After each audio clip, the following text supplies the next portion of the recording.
Yeah. So welcome. I don't know how many talks I've given on the Anapanasati Sutra, but it's getting up there. Quite a few. So I brought my notebook. And you brought your notebook this time. Yeah.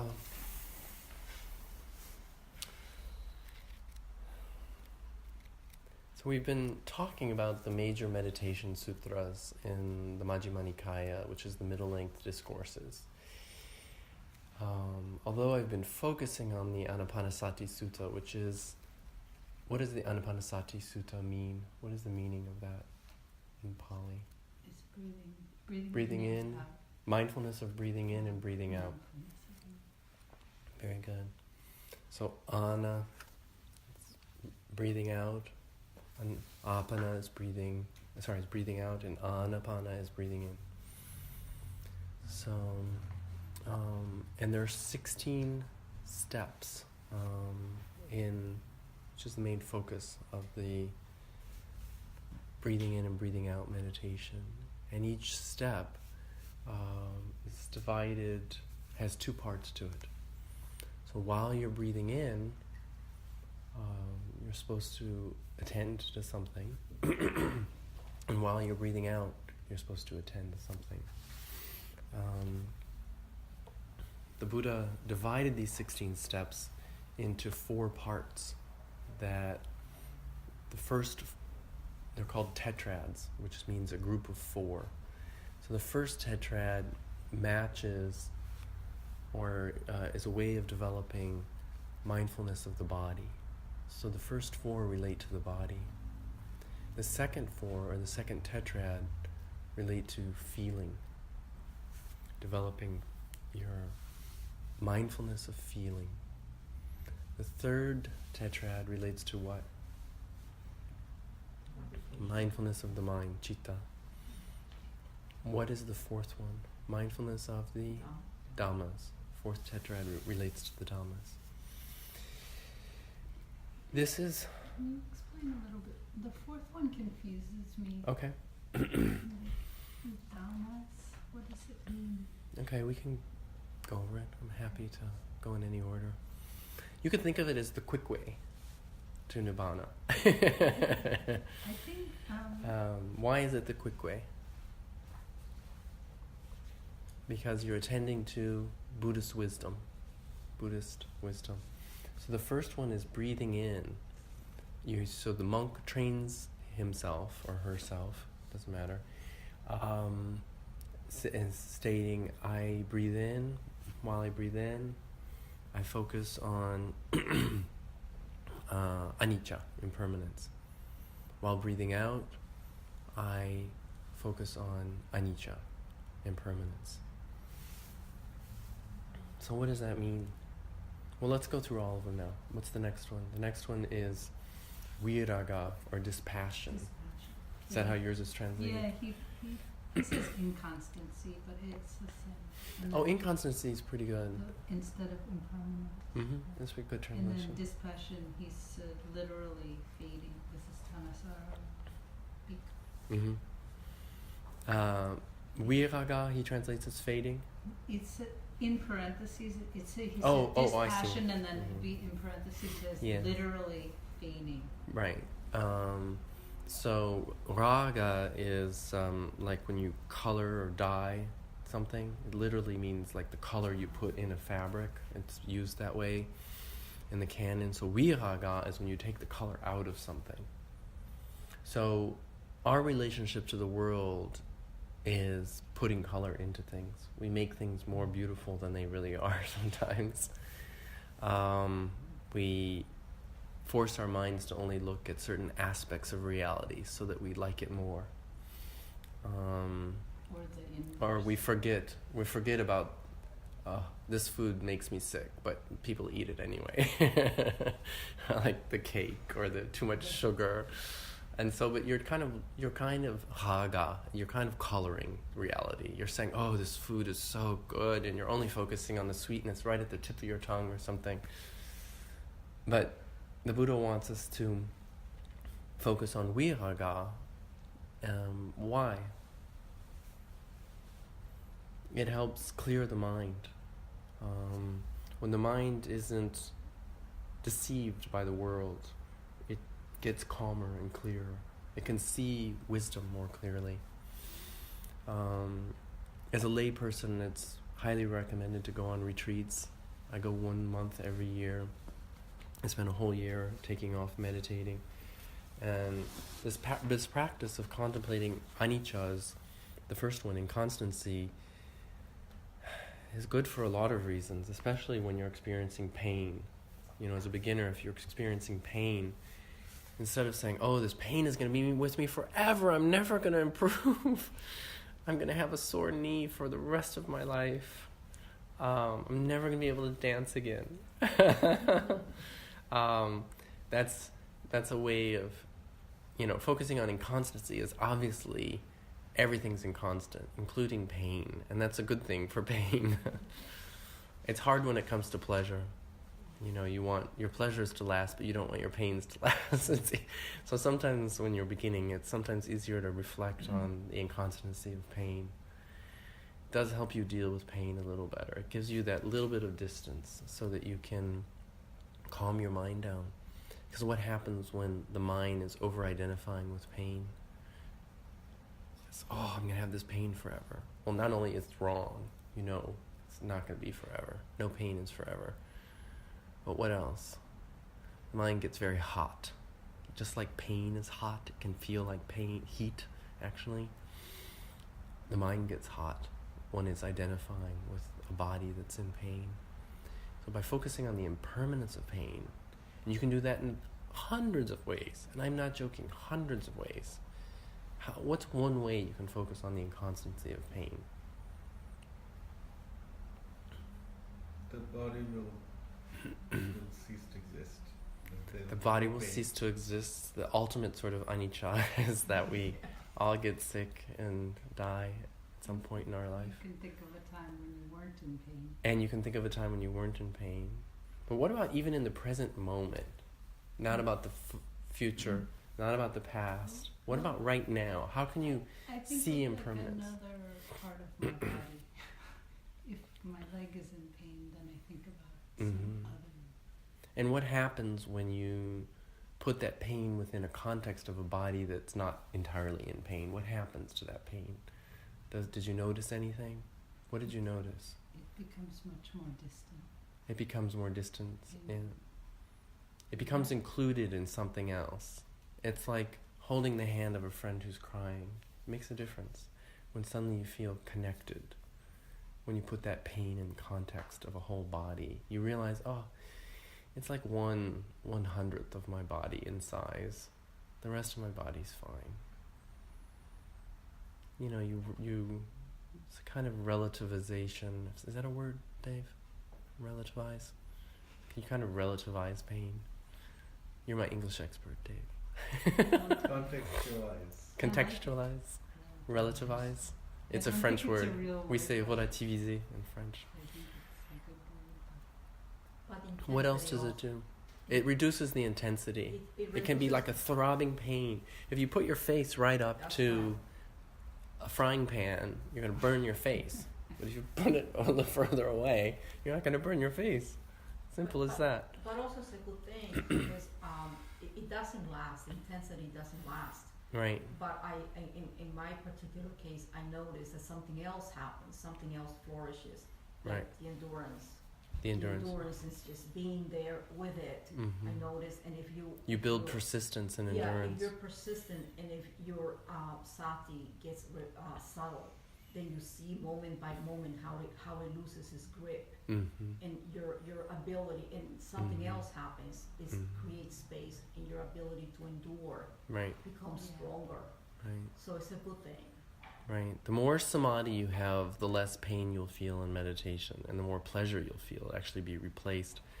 You can actually, with a concentrated mind, you can actually break apart pain in your body just by looking at it.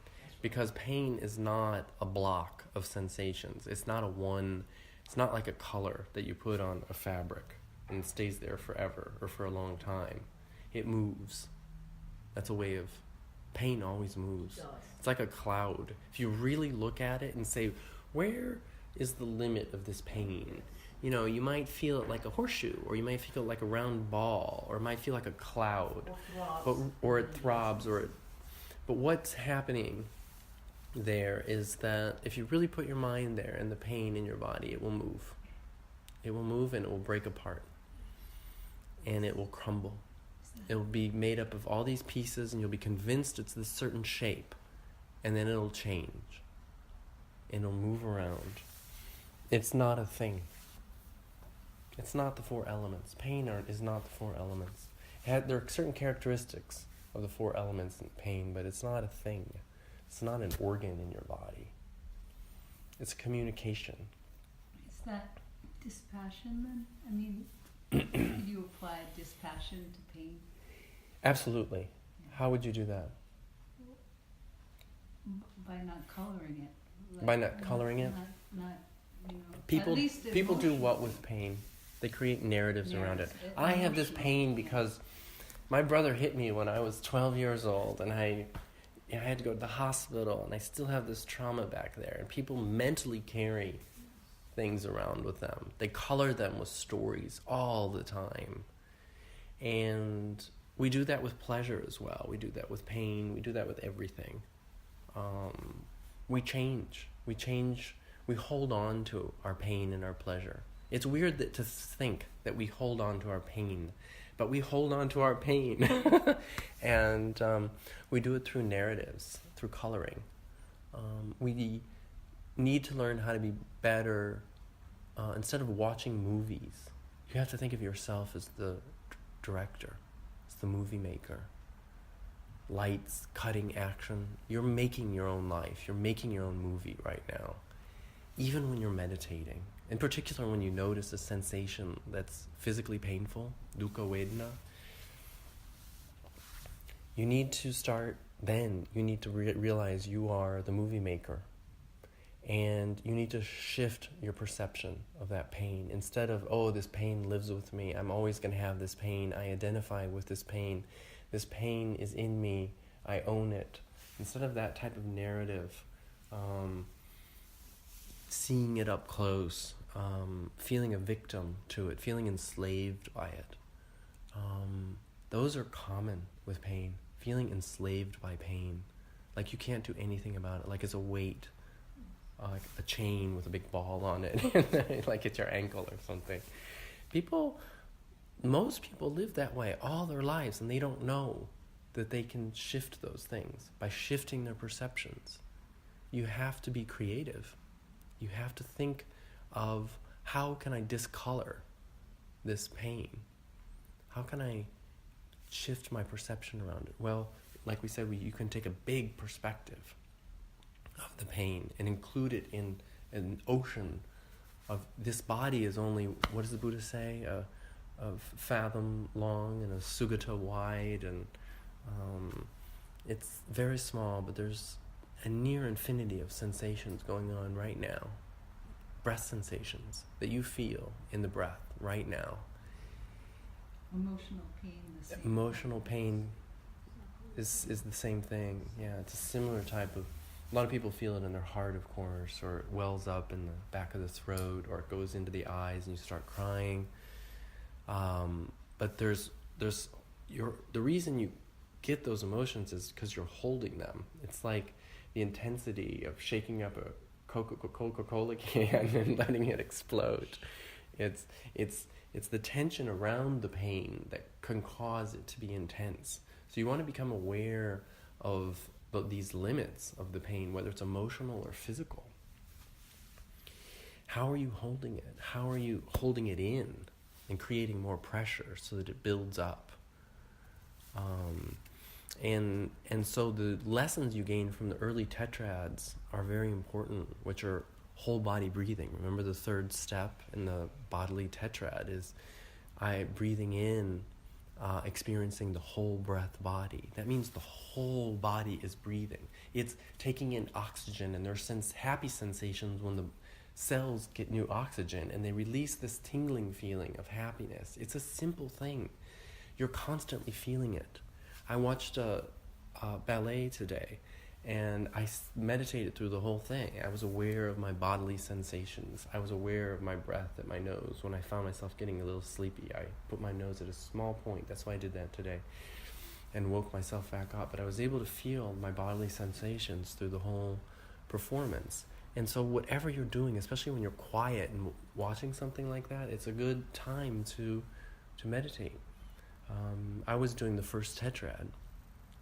Mostly, it's easier to do the first Tetrad when you're watching a play or something like that.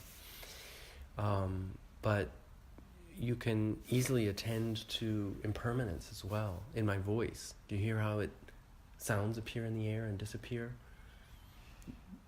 You know, the sensations at your seat when you're seated right now, the sensations of heat and coolness in the air around your nose, the heat maybe underneath your blanket there, Dave, at your feet. Different parts of your feet feel cold, other parts feel warm. These sensations are changing. They're constantly in a state of flux. And so you can attend to the body and notice the impermanence of the body. You can also notice the impermanence in the breath. Think of it, you are breath. I mean, you were alive because you took an in-breath or an out-breath. I guess babies breathe in first before breathing out, or they breathe out first before breathing in, or does it matter? In. They breathe in first. So, and your last breath, and everything in between, you're alive because you're breathing. And it's one in-breath followed by another out-breath. And the only difference is whether you choose to be aware of each of those in-breaths and out-breaths, and whether you choose to cultivate the simple pleasure that comes from breathing in and breathing out. Your body lets off a simple amount of pleasure every time you breathe in and every time you breathe out. It's happy that it's releasing old air, and it's happy to be breathing in new air. And if you're tense in your shoulder, it'll block off the blood flow. You won't be able to feed your right arm.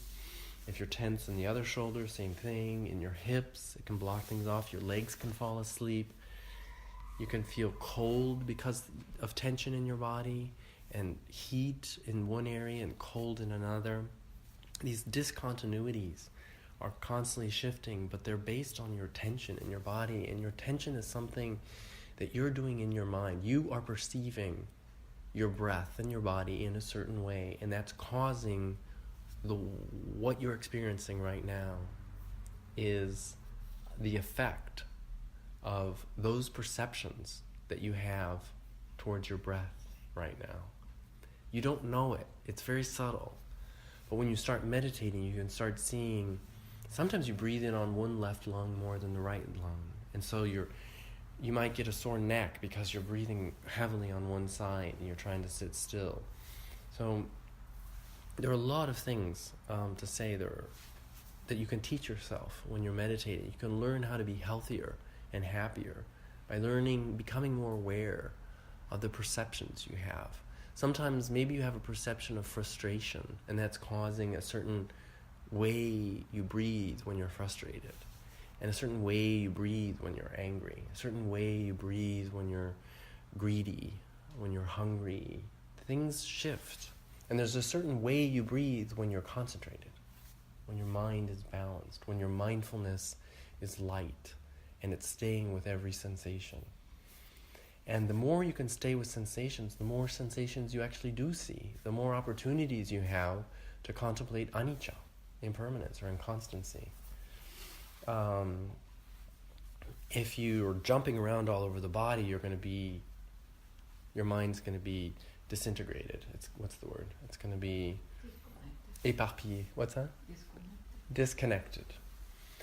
But if you keep it in one spot, like a lookout point, and you find the right pressure of your mind is like touching the bodily sensations. If you just sort of gently go in instead of grabbing it, instead of holding on to it. When we say do something in the US, we all think school, or even in Europe and other parts of the world and Nepal, anyone who says concentrate and read, try harder, everyone goes, squeezes up, right? But that's not how meditation works. I mean, sometimes you need a little tension, right? But it's more about the softness of the impact, where the mind touches the breath sensation. So if my mind's in my abdomen, I can feel the in-breath in and the out-breath out. It's like I can feel the whole sensations going around. And while I'm following it going in and around, I find this one spot right at the top here that feels more delicate. There's more sensations at the top. And I'm actually feeling that right now. And so I put my mind here instead of following this whole breath cycle around. And I can feel the in-breath and the out-breath just from this spot. And I tell myself, okay, Robert, you're going to stay here for the rest of the meditation. And you can feel all sorts of sensations. And I can feel pleasure in my skin and my shoulders. I can feel more relaxed when my mind's concentrated here instead of moving around and doing a lot of activity and checking the stress in my right leg and coming back. I can just sit here. And I can relax, keep everything focused and relaxed and balanced and still. And I can feel this lovely, delicate sensation, breathing in and breathing out. And I can even contemplate the impermanence of this lovely, delicate sensation because it's constantly changing. It's a field of sensations. It's very rich. It's very beautiful. And I can just stay here and contemplate that. And that might be enough, just to contemplate that. Just the first step of the first tetrad. That's a beautiful meditation.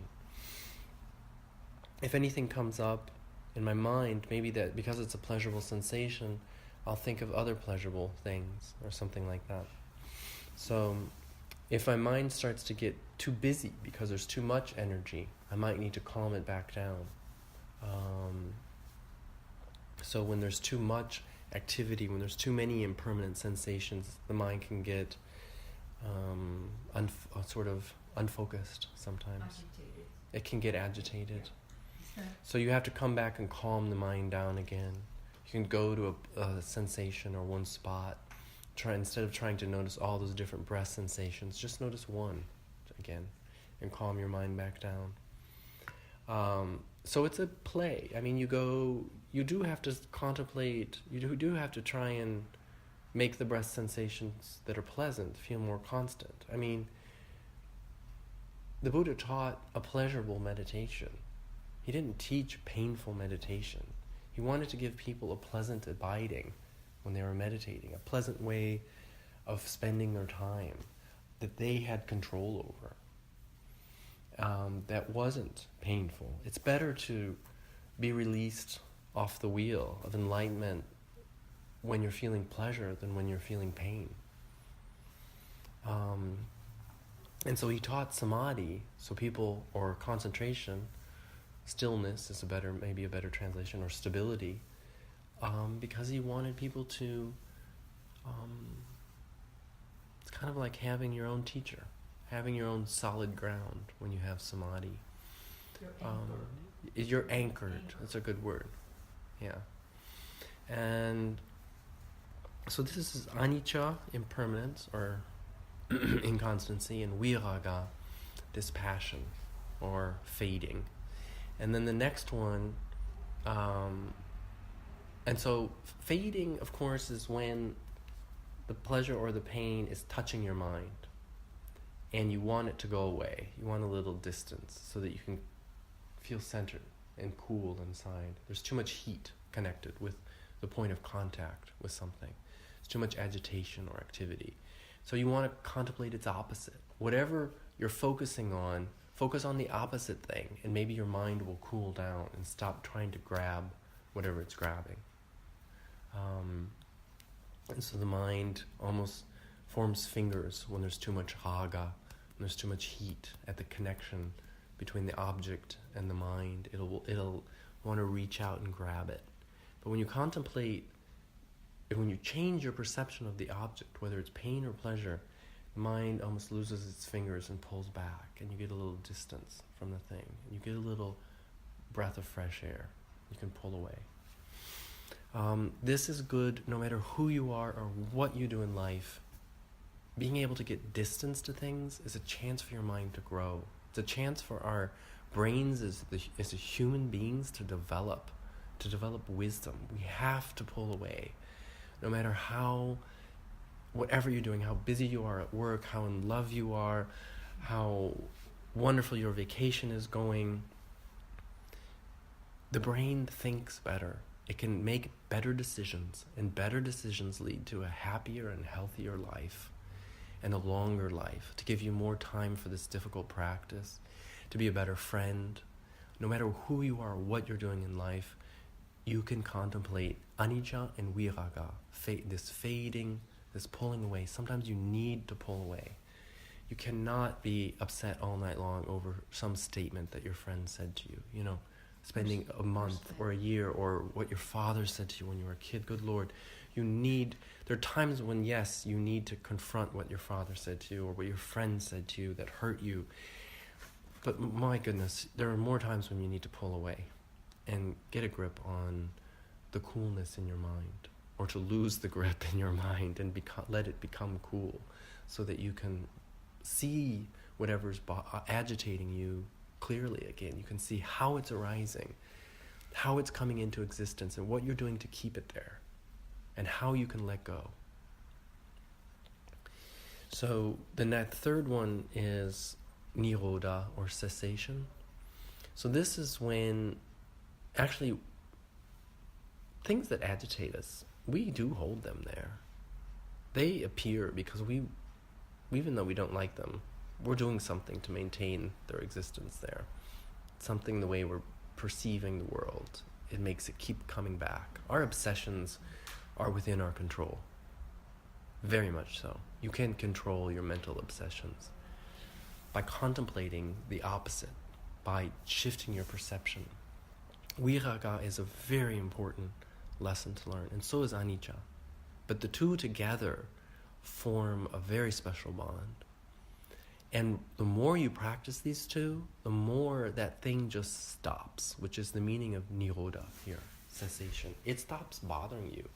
When you experience nirodha, the second to last step of the 16 breath steps, or the second to last of the last tetrad that Amy asked me about, it's the culmination of anicca and viraga. It's when the obsessive mind stops. You stop thinking that silly thought, oh, I'm a bad person, I'm not good enough. Every time you get into a situation, like a social situation you're uncomfortable with, you start beating yourself up, or whatever your obsessive thinking is. The more you contemplate anicca and viraga, the more you'll succeed in killing that obsession. And so that's nirodha. And it's beautiful to experience that someday. It's truly when you realize this is a beautiful practice. This is a wonderful practice. This is leading to my freedom. My mind is free. I'm in control now, not my obsessions. Because you truly see that the second noble truth, you truly see the cause of your suffering is within your control. Certain forms of suffering are not within your control. The Buddha is focused on the suffering that is within our control. And seeing how things stop. Remember what Angulimala was taught by the Buddha? Do you remember what the Buddha told Angulimala, the serial killer? What did he say to Angulimala? He said, stop. Or no, Angulimala said to the Buddha, stop, right? And the Buddha said, I am stopped. It's you that has to stop. That's a type of nirodha, right? He's talking about running from life to life, running from existence to existence. Even if you don't believe in rebirth, because you don't have physical proof of it, you can see it now in your life, how all that's operating. Every second is like a new birth. And also I think Asaji he explained to Shariputra in a few words the gist of the Buddha's teaching that we had Dhamma Hetu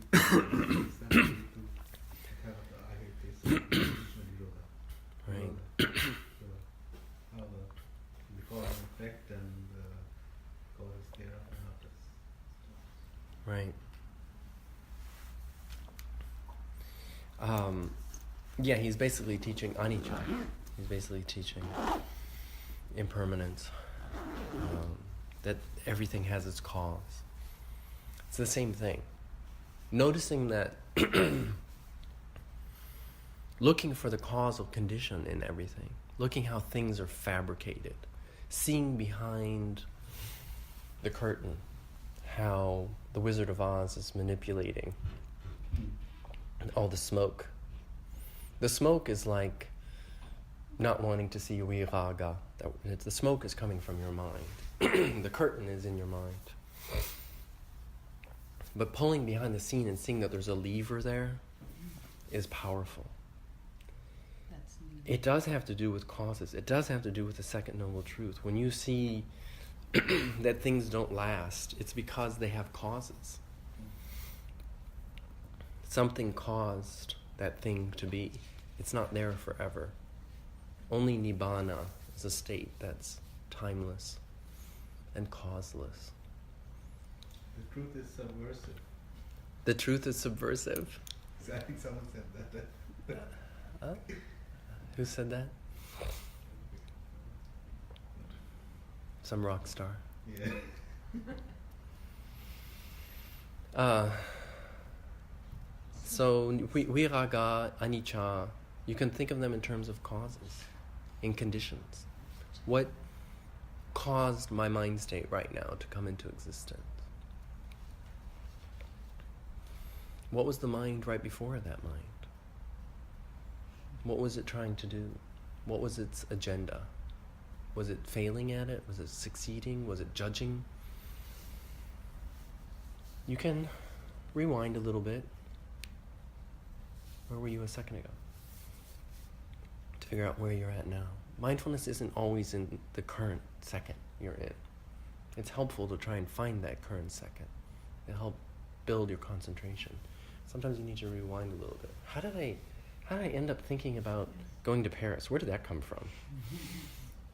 Rewind. If you don't find it, you just go back to the present moment. But sometimes it helps to look. And it helps teach you something about causal conditioned states. And it teaches you something about impermanence. You cannot see the second noble truth if you don't have a sense of time.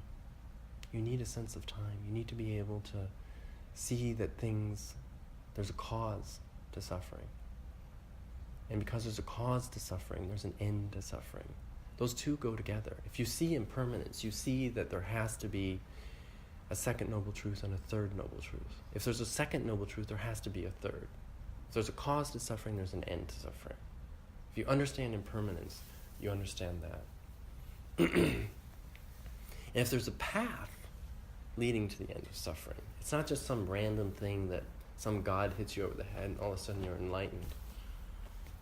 If there's a cause, and there's a reason why causes are in the world, it's not just randomness. There's something that I have control over. At least I can move this bell. I can change my world. I can change my inner world. I have control over impermanence, how I perceive it.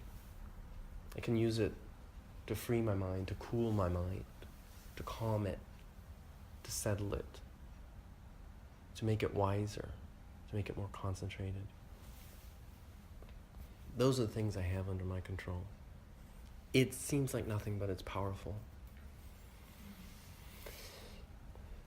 And Nirodha is this cessation. I mean, when you were a baby, I don't know, you did silly things, right, when you were a kid that you don't do anymore. Can you think of one? Pick your nose and eat your boogers.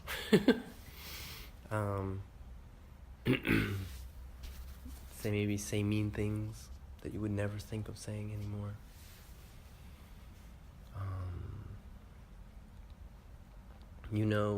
Eating in the middle of the night makes you not sleep well, or you're eating too late, so you stop doing that. There are things that you've stopped. You stop it because of your mindfulness. You saw that you had mindfulness over time. You were able to see in the past that thing caused you suffering. You're able to remember that it caused you suffering in the near future, in the past. And you were able to see the causation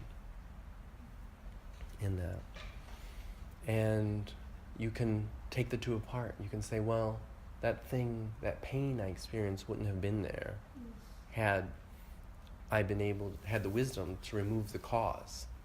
Because at some point that cause is merely an intention in your mind. Absolutely. I mean, when it's a thing, like my arm's cut off because I stuck it in a machine and it chopped off, at some point it was just a thought. Or do something silly like swimming at night in a deep pool or something dangerous, you know what I'm saying. At some point it's just a thought. If your mind is fast enough, you just drop the thought. You perceive that thought not as interesting. Viraga, you make it fade.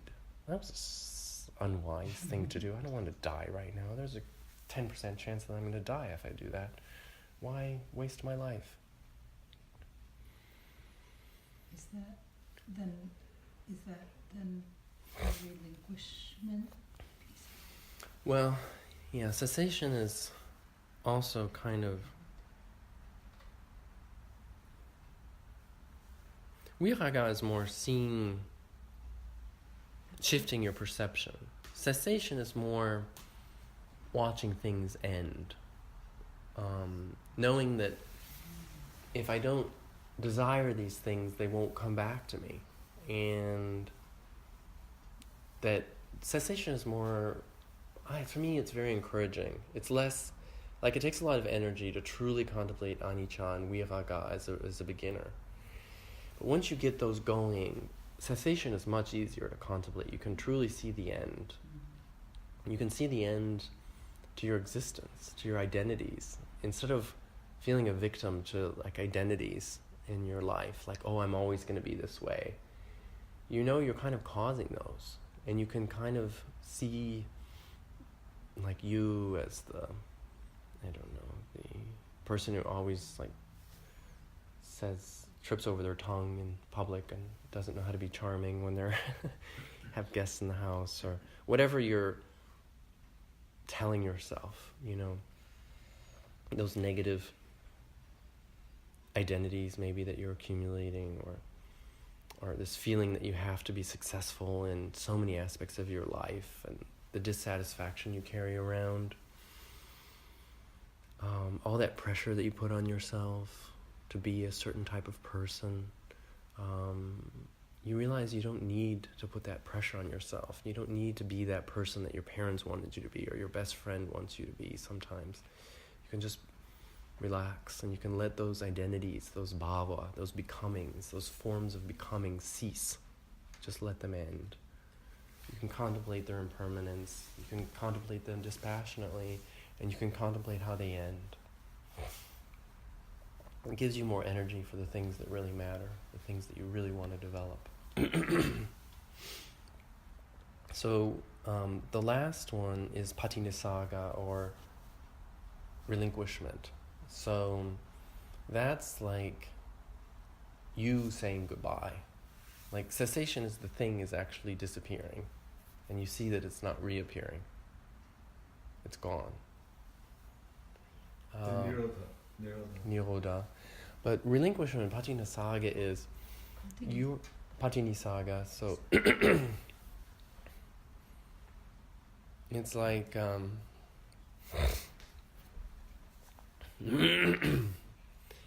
it's like saying goodbye. It's more of a complete goodbye, and not picking it up again. Renouncing. Yeah, it's a more permanent state of nirodha. There's more safety in patinisaga. There's more distance. So the thing can actually re-arise, and your mind won't reach out to it again. You've dropped it completely, and you can see that in your mind. You can see that the temptation will be there. You won't have to go through that process of contemplating anicca, viraga, nirodha to see it disappear. It stands on its own. If the thing will arise, your relationship to it will completely change. Yes. Won't interest you at all. In the same Like way. block someone on Facebook. Yeah. But what happens when they post through on another friend's page? That's not relinquishment I though. think of it If you- for myself like with drinking. Because there was a time in my life when I drank quite heavily and I gave it up, and now if the thought arises that I would like to drink, it doesn't interest me for more Right. than it doesn't it may occur because it's an old memory, Right, but it's gone. It's completely relinquished. right. That's good. That's very good. Yeah. Yeah, when you can drop an addiction like that is really powerful. Yeah. And to see that in your mind, that's why there's self-knowledge when you're enlightened. It comes instantly after the moment of enlightenment. You can see because the whole world looks different. It doesn't draw you in anymore. You know there's a permanent form of freedom in your mind. And those things have been dropped. There's no reaching, there's no hand, there's no hot hand that's trying to grab the world in your mind. It's cool.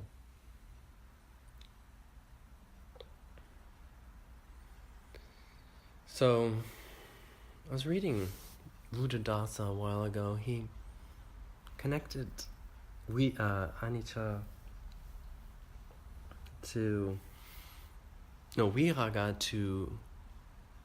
he connected anicca to cleanliness, having a clean mind. Viraga to having a clear mind.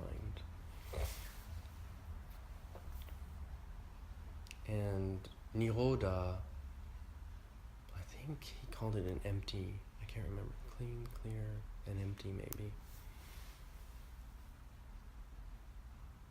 Or cool. Clean, it was 3 C's. Clean, calm, and cool. Yeah, he was talking about coolness at that point.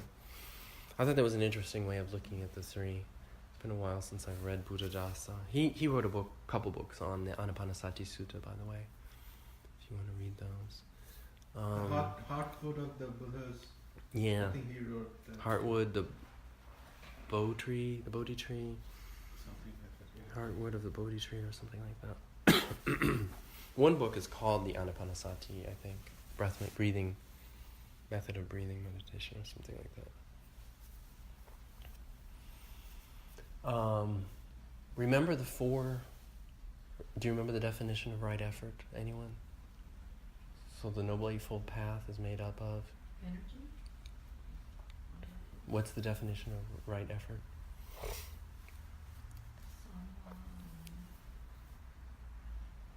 Viriya? Samma Vayama is right effort. Good. So the Noble Eightfold Path is broken up into 3 parts. The first 2 are Right deed and right intention. right intention, and the next 3 are Right speech, right action, right language. good. And what's the last 3? Right effort, right mindfulness, and right Right effort, right mindfulness, and right concentration. So right effort begins the samadhi khanda, or the aggregate, the 3 that refer to concentration. And so what is right effort? There are 4 definitions of it, 4 ways of practicing it. So preventing skillful thoughts that already have arisen in the mind. And how do you do that? preventing skill. Preventing unskillful Unskillful. thoughts. That have, or preventing unskillful thoughts that have not yet arisen in the mind from arising. So your mind is calm and clear. Well, how do you keep it calm and clear? So you keep those things that heat up your mind at bay. How do you do that? If your mind's engaged with one thing, it's not going to go running around looking for another, right? So you cultivate concentration. You cultivate putting your mind at a certain point. It's not going to go looking around. If it feels full, like after you've eaten, you're not hungry. You're not looking for food. It's the point at which you're going to feel more generous to give, right? So you want to prevent unarisen, unskillful thoughts from arising or re-arising. And you want to drop or abandon unskillful thoughts that have already arisen. So you're preventing. And how do you do that? How do you abandon something that has already arisen? Switching. What's that? You switch. Well, we just went through impermanence. You could contemplate their impermanence to give your mind the sense that it can abandon them, that it's caused, it's going to end. You might be feeding it somehow. Look at how you're feeding it. What perceptions? You can use the fading that we talked about. I target the intensity of the clinging, of the desire, because the desire is the bloodline of everything.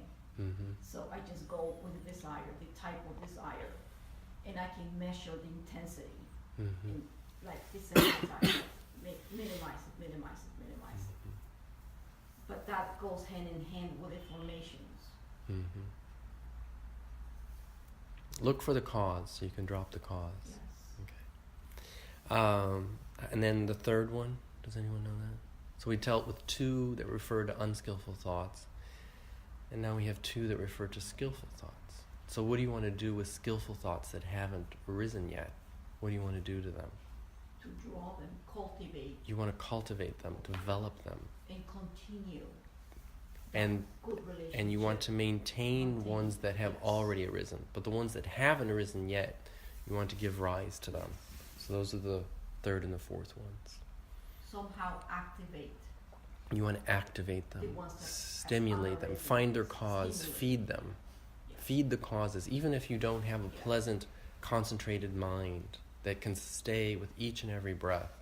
You want to keep giving rise to the causes so that you can have constant and continuous mindfulness. Okay? So you And once it's arisen, you want to notice that it's arisen and know what you're doing to keep it there, to keep feeding it, to maintain it. Those are very much related to what we've just been talking about, what's the fourth an Tetrad. example of a skillful? What's an example?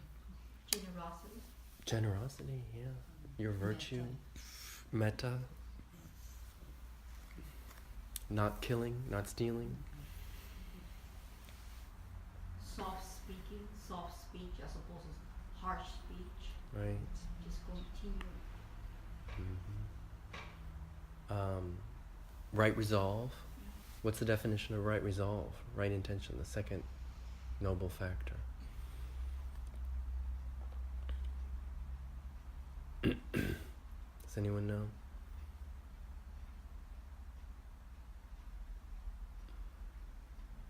Right effort.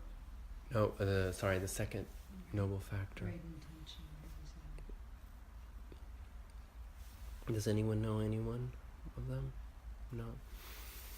Where is metta lie on the noble eightfold path? Where does it belong analytically? It's the wish for goodwill. It's a good thought. It's a skillful thought. It belongs in the second noble factor, right intention or right resolve.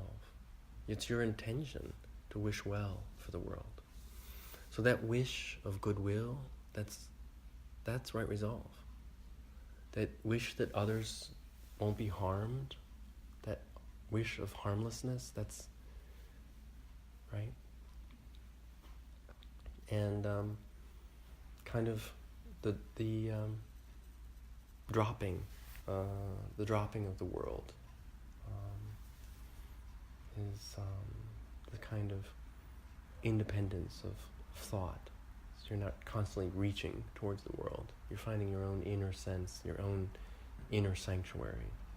Those things that help you feel content. That you have enough. So Robert,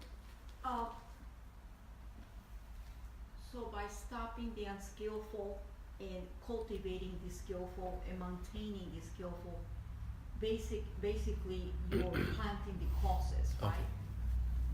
Yes, you're planting the causes. The Buddha says it all the time. Thinking thoughts of goodwill will help you concentrate your mind.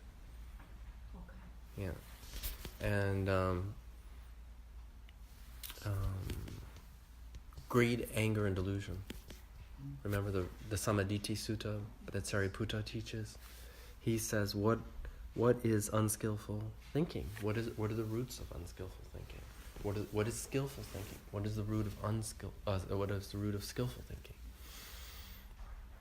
So what is the root of unskillful thinking? Greed, anger, and delusion. But what do those words mean? And what is the root of skillful thinking? Non-greed, non-anger, and non-delusion. Delusion is like when we're raga. It's like when it's the smoke screen, it's the curtain. We're changing reality to make it look better than it is. And it's also avijja, it's kind of ignorance. And so, in the fourth Tetrad, we're really doing the work of looking at how we feed our tanha, our craving for the world. Sometimes we misinterpret. We think we're not getting what we want, so we just keep wanting more of the same thing. But sometimes it's just the nature of the way things are. Sometimes you just need to step back and notice the craving and the impermanence in the craving and how you're changing reality with your mind. You're coloring it and you're making yourself more ignorant about the world by not accurately looking at the world. So your expectations don't match reality, and so you cause yourself suffering. Like you want to live forever, but you know you can't. You want to have this taste of this wonderful chocolate dessert in your mouth forever, but you know you can't. You want to be with your best friend forever, but they're moving away. You want to keep it pet Right, forever. right.